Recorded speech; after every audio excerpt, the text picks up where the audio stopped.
There are many misconceptions in Islam, and people always point a finger that why does Islam subjugate the woman by keeping her in the veil? And if we analyze that, who is to decide what is modest? The Quran says in Surah Nur, chapter number 24, verse number 30, say to the believing man that he should lower his gaze and guard his modesty. That whenever a man looks at a woman, any brazen thought comes in his mind, he should lower his gaze. Next verse, Surah Nur, chapter number 24, verse number 31 says, say to the believing woman that she should lower her gaze and guard her modesty, and display not her beauty except what appears ordinary of, and draw her veil over the bosom, and display not her beauty except in front of her father, her husband, her son. Then a big list of mahram is given. Basically, there are 6 criteria for hijab, which is given in the Quran and the Hadith. The first is the extent. For the man, it's from navel to the knee. For the woman, the complete body should be covered. The only part that can be seen are the face and hands up to the wrist. There are many scholars who say that when this should be covered. The remaining 5 criteria are the same. The second is the clothes they wear, it should not be tight so that it reveals the figure. Third, it should not be transparent. Fourth, it should not be so glamorous so that it attracts the opposite sex. Fifth, it should not resemble and be a sign of the unbeliever. And sixth, it should not resemble that of the opposite sex.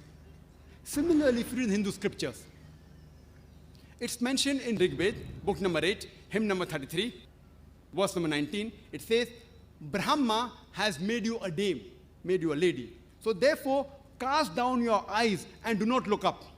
Put your feet together and let not your garment reveal what your veil conceals.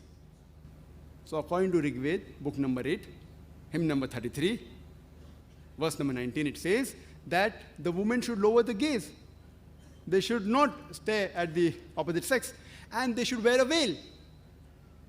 Further, it's mentioned in Rig Veda, book number 10, hymn number 85, verse number 30, that it is devilish and not right when a husband, he covers his thighs with the garments of his wife.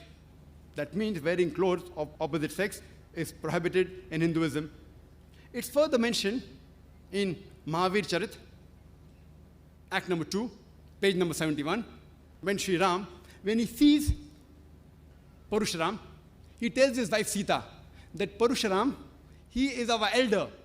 You cast thy eyes and draw the veil. So Sri Ram tells his wife Sita that when an elder comes, you should draw the veil and look down.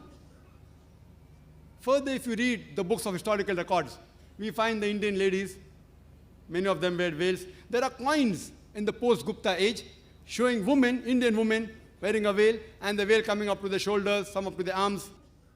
Even today, if you go in many Indian villages, we find that women, they cover their head. Some of them even cover their face. So here if we analyze the modesty level of a woman in Islam and Hinduism is the same, that they have to be covered up.